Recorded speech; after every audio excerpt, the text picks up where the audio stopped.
In countries where socialist experiments haven't succeeded, you probably don't have to look very far to find that one of the main culprits of its failure is United States interventionism. Of course, I'm talking about the United States' rich history of meddling in the internal affairs of foreign nations, backing dictators over democratically elected leaders, and supporting coups to overthrow regimes that aren't merely puppets to the West. Originally, I had planned for this video to be on both Jacobo Arbenz in Guatemala and Salvador Allende in Chile, but I decided that I wouldn't be able to do their stories justice unless I split them into two parts. In this video, I'm going to cover Jacobo Arbenz, and in next week's video, I'm going to tell the story of Salvador Allende. US interference in Guatemala is important to learn about because it highlights the corruption inside the US government as well as the greed of one company above all others, which led to nearly a century of terrible brutality for Guatemalans, and the indigenous population in particular. This happened, as the United States framed it, in the name of promoting democracy and containing communism. Or in reality, as Stephen Schlesinger put it in his book, Bitter Fruit, perhaps, as some in Washington have argued, communism has been kept out. But if so, it is at the price of turning the area over to fascist and neo-fascist thugs. The story of Jacobo Arbenz and the Guatemalan Revolution, or the 10 Years of Spring as it's known, is a tragic tale of greed, corruption, and callousness. The name, 10 Years of Spring, marks a decade of relative hope and peaceful operations, because what followed was 42 years of civil war and 36 years of genocide and unthinkable atrocities committed against the native Maya people and others. The Guatemalan Revolution refers to the 10-year period of strong democracy within the country. This decade is known for its marked improvement in quality of life for the Guatemalan people through political, social, economic, and especially agrarian reforms. To understand the events of Jacobo Arbenz's presidency and the reason for him being overthrown, you need to know the history leading up to his election, as well as the background of the United Fruit Company in Guatemala. The United Fruit Company was the result of an 1899 merger between two American fruit giants in a consolidated effort to monopolize the banana industry. By 1901, the Guatemalan dictator, Manuel Estrada Cabrera, had invited United Fruit into the country to finish construction of a railroad connecting a major port city with the capital. In 1904, Estrada Cabrera signed a deal with United Fruit, which I'll refer to mainly as UFCO from here on out, giving them tax exemptions, land grants, and complete control over the railway on the Atlantic side of the country. Estrada Cabrera's 22-year reign from 1898 to 1920 is infamous for its brutality against workers and large concessions to the wealthy and elite landowners, United Fruit being foremost among them. According to Peter Chapman in his book Bananas, in 1920, General Estrada Cabrera was thrown out of power in Guatemala, where he had served the company well since he had invited it in 20 years before. As an old friend, United Fruit endured some discomfort as rioters ransacked its plantation offices and turned up evidence of company favors to the dictator. Fast forward 10 years and Guatemala was suffering from the Great Depression and had fallen into bankruptcy. Jorge Ubico was elected as president in 1931 after gathering the popular support of the landowning elite. I say president very lightly because Ubico's reign was totalitarian, brutal, and incredibly oppressive. In fact, he was the only candidate in 1931 when he was elected. If Cabrera was friendly with UFCO, then Ubico was practically married to them. Marcelo Bukele, who has studied United Fruit's operations in Central and South America extensively, wrote that Ubico allowed the United Fruit Company to become the most important company in Guatemala. It received duty and tax exemptions from the government and controlled more land than any other company or person. It also controlled the one railroad in the country, the only electrical facilities, and the entire port at Puerto Barrios. As Cindy Forster wrote in her book, The Time of Freedom, for nearly 14 years he ruled the nation like a drill instructor. Dissent was systematically stifled, most dramatically through the Le Fuga, or shooting prisoners in the back, supposedly as they were trying to escape. He froze wages at levels so low that the poor still remember the hunger of those days. Ubico instituted a vagrancy law that mandated a minimum of 100 days of hard labor every year for men who owned less than a certain minimum amount of land. All males between 18 and 50 were required to serve on the plantations and public works projects. In the Western Highlands, the great majority of those affected were indigenous. By 1944, Ubico's popularity had reached an all-time low. Revolts had broken out across the country, and Ubico, after 13 brutal years, was forced to resign. In his last days in power, he appointed an interim government led by 3 generals. One of the generals, Federico Ponce Valdez, assumed the presidency and quickly began attempts to consolidate power in the form of another military dictatorship. However, plans to overthrow the government were already in the works, and by October 19th, the same day that the government had learned of the plan, a group of army officers, led by Jacobo Arbenz and Francisco Arana, initiated a coup, and on October 20th, with support of the other factions in the army and large portions of the civilian population, most notably Jorge Torrelio, they had deposed the government, marking the start of the 10 years of spring in Guatemala. The first election was held 2 months later in December 1944. None of the officers in the transitional junta government ran. Instead, Juan José Arevalo, a teacher, surged in popularity and won the presidency in a landslide. Forster says about Arevalo's rule, "Before 1944, anyone who had dared to form a union would have been crushed and jailed, if not shot. After 1944, free speech in defense of equality overcame deeply ingrained habits of fear. For the first time since the 1920s, newspapers dared report such incidents as the one in which a garment worker was beaten for handing out pro-democracy leaflets.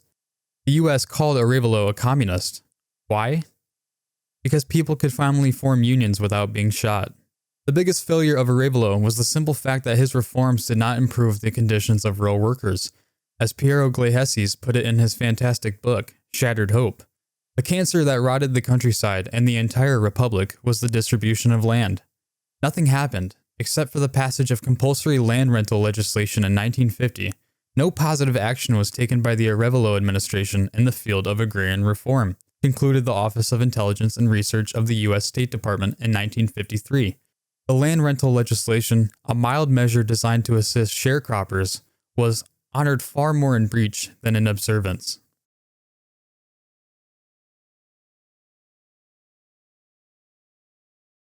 After the overthrow of General Ponce, Major Francisco Arana became the most powerful military man in Guatemala. Although it was Jacobo Arbenz that was the spearhead of the plot to overthrow Ponce, it was Arana who received most of the influence as he was both older and higher ranking than Captain Arbenz. Just under a year after he was elected in 1944, Arevalo suffered a scare while driving in the countryside after he lost control and ended up in a deep ravine on December 16, 1945. Arevalo, along with his supporters, were fearful that Arana would attempt a coup while he was incapacitated. Leaders of the Revolutionary Action Party met with Arana and made a pact that they'd support his candidacy in 1950 in return for a promise to refrain from a coup. Upon learning of the pact, the Guatemalan elite began inviting Arana to parties and befriending him. Really, they were trying to influence Arana to initiate a coup. As Gleijeses put it, they showered him with praise, urging him to save Guatemala and overthrow the communist Arevalo. Arana began disapproving of the government and showing occasional defiance. He grumbled to his friends about the government's radicalism and labor's excesses. The problem with this was that the Revolutionary Action Party, the party that had made the pact with Arana, was left-leaning, and many of its leaders were prominent in the labor movement. The deal that they'd made was on fragile grounds, and with Arana siding more and more with the elite, the cracks were becoming very apparent. In 1947, there was the discovery of a right-wing conspiracy to overthrow the government, as well as an attempt to create a communist party. Arana ignored the conspiracy altogether, but demanded that the government deport numerous labor leaders that he considered dangerous. Arbenz, who was usually reserved when non-military matters were discussed in the cabinet, clashed violently with Arana. His intervention limited the purge, writes Gleijeses. It seemed like it would be a tight election with Jacobo Arbenz on the left and Francisco Arana on the right, but tensions were too hot to ever reach a vote. Arana never initiated a full-on coup, but he did present Arevalo with a list of demands that would effectively allow him to take control of the government. Arevalo asked for a few days to implement the demands, and Arana obliged. Arevalo then met with those loyal to him, as well as Arbenz, and they decided that Arana would be exiled. 2 days later, on Monday, July 18, 1949, Arbenz sent men to detain Arana on his return to the capital. They knew of his whereabouts because, as Gleijeses writes, it was Arana himself on Monday morning who gave the government the help it needed. Appearing unexpectedly at the presidential palace, he told Arevalo that he was on his way to El Morlón, the presidential chalet on the shores of nearby Lake Amatitlan, to seize a cache of weapons that was hidden there. On Arbenz's orders, several armed men sped from the capital in 2 cars to intercept Arana as he returned from El Morlón. Near a small bridge, the Puente de la Gloria, they waited. Their wait was not long. Arana's business at El Morlón was swiftly concluded. Arana and his party began the return trip to Guatemala City. As they reached the Puente de la Gloria, there was, on the other side, a gray Dodge, because of which, seeing that it was impossible to cross the bridge, Colonel Arana stopped his car. A brief shootout ensued and 3 men lay dead: Arana, his aide Peralta, and Lieutenant Colonel Blanco. Others were wounded, including Arbenz's friend Alfonso Martinez, writes Glejeses. News of Arana's death spread quickly, and Aranistas quickly sprung into action. Arbenz led the loyalist forces skillfully against the seemingly more powerful Arana followers, but they lacked any form of coherent leadership, which, by 5 p.m. on July 19, 1949, led to government forces, backed by the police, sections of the military, and civilian volunteers, crushing the rebellion, leaving approximately 150 dead and over 200 wounded. Arbenz was a national hero twice over. First, for organizing and playing a major part in the overthrow of the military dictatorship in 1944, which brought democracy to Guatemala, and secondly, for not allowing the country to fall back into a puppeted dictatorship, effectively saving the democracy that he helped establish. Glejeses writes, leaders such as Charnot and Fortuny from the PAR and Gutierrez from organized labor had first approached Arbenz out of expediency, but had become his friends. They believed that they knew the true Jacobo, and that this man, so silent and public, would be not only an able leader, but also a progressive one. By late 1949, the powerful PAR, the RN, and the country's 2 largest labor confederations were ready to declare their support of Jacobo Arbenz. After taking the advice of his friends in the leadership of the underground Communist Party, Arbenz decided that he'd run as a candidate for the National Integrity Party, the most moderate party that had endorsed him, to appear less sympathetic to leftists. In May of 1950, 10 prominent members of the Revolutionary Action Party, most notably José Manuel Fortuny, issued a letter to the party's Secretary General in which they announced their resignation, as well as their intention to create a proletarian vanguard party based on Marxist-Leninist principles. The Communist Party already existed, but as you may recall, it was outlawed under Ubico, and Arevalo did not legalize it, so it existed clandestinely. However, under Arbenz, they knew that they'd be able to operate as a regular party, so they defied Arevalo and went public with their intentions, and thus the Communist Party of Guatemala, the PGT, was once more. Several members of the PGT were in Arbenz's inner circle. The help that they gave to Arbenz's campaign was evidence of this. Fortuny, in particular, had a delicate assignment. At Arbenz's request, he wrote his campaign speeches, seeking to put a moderate spin on the issues that Arbenz wanted to address. Unwitting praise for Fortuny's skill came from an exacting source. The Office of Intelligence and Research of the U.S. State Department noted, in late October, that Arbenz's speeches had been essentially moderate in tone, containing few statements which could be construed as communist-inspired, writes Glejeses. Arbenz easily won the election. Glejeses gives a proper view of how one-sided it was. Arbenz's victories at the polls on November 10 through 12, 1950 had been massive: 258,987 out of 404,739 ballots cast. Guatemala had just elected the most progressive leader they'd had in over a half-century. El Pulpo, the octopus as UFCO was known, hadn't been as active in government since the fall of Ubico, but they definitely weren't silent in their business practices. Glejeses wrote that UFCO, like all large landowners in Guatemala, regularly undervalued its land in its tax declarations. Going beyond such elementary cheating, it also used methods that local landowners could not imitate. When UFCO shipped bananas to subsidiaries in North America and Europe, it recorded the sales at below market prices. Initial reports about Arbenz were unfavorable, then favorable, then somewhere in the middle. All in all, Washington was willing to give the unsavory Arbenz a chance, but American patience was not infinite. The Arbenz administration fails to take a positive stand. Public opinion in the United States and elsewhere in the hemisphere would probably support a more direct approach to the problem, the State Department concluded. The words were not vehement, but the implications were ominous, wrote Glejeses. Arbenz, however, was no opportunist as the US believed, and he decided to embark down a path unlike any in Central America.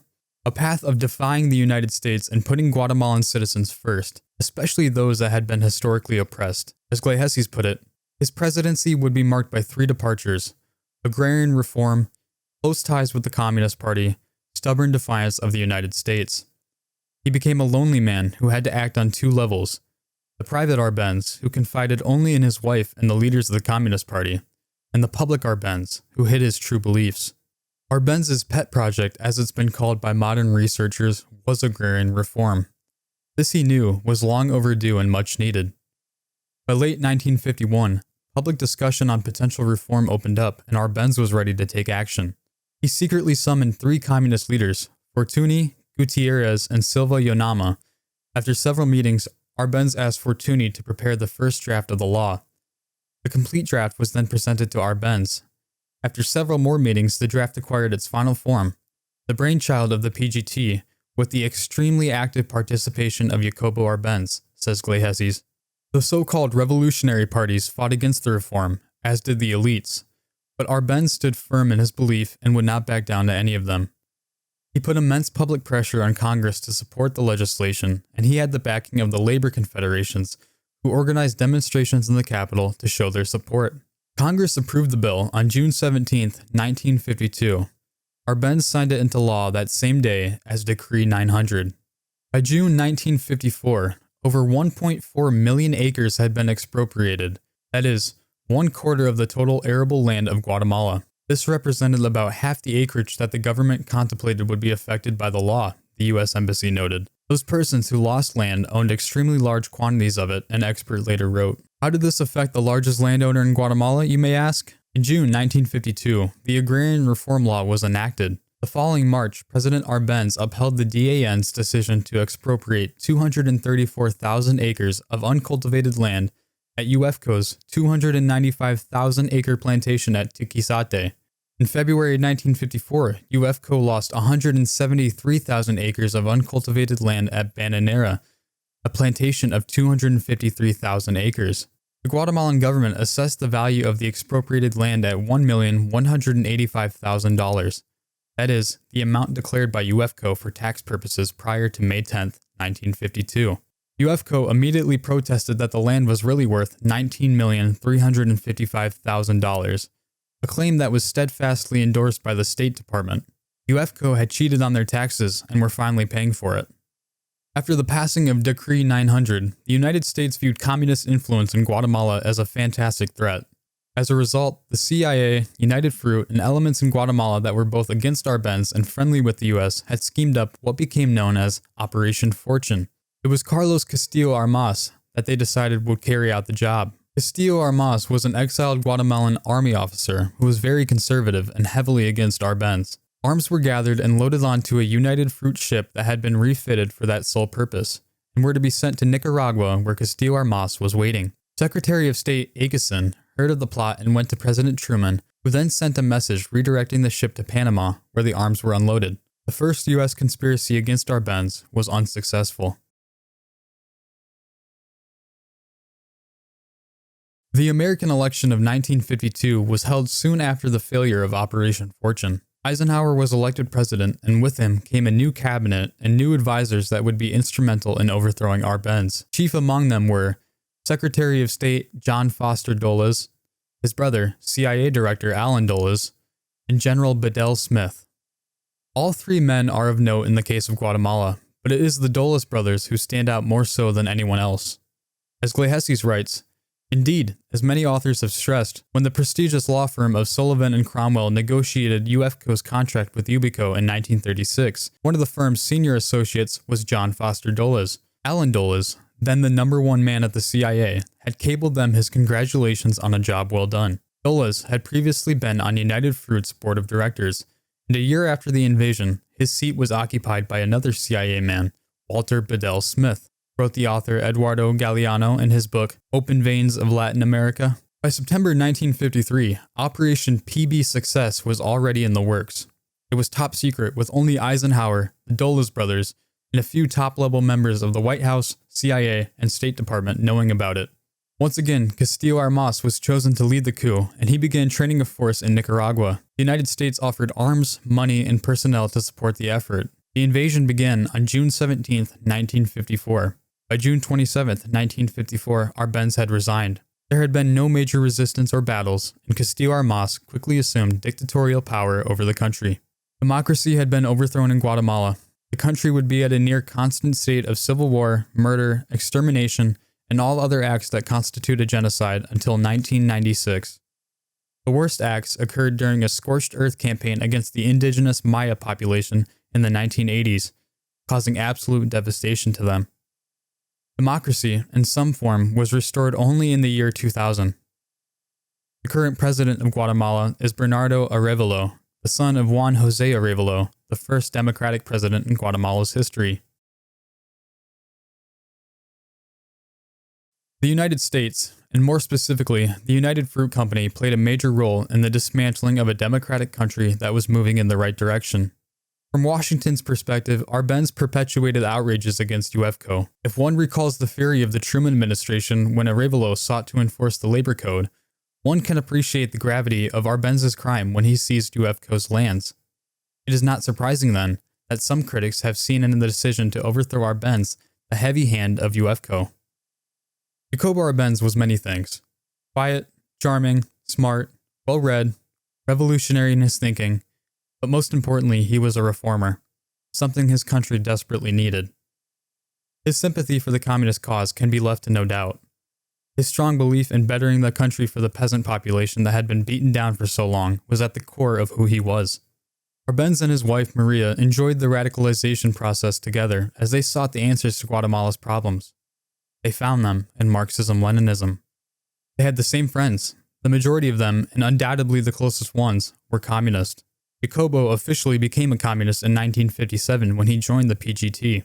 More importantly than any specific ideology was his love for the people of his country. He served them as well as he could. Certainly better than any that came before him, and probably better than anyone who has come in the past 25 years. The US saw his close ties with the communists as a threat that could not be ignored, even though the country is small, and the communists in the country numbered no more than 5,000.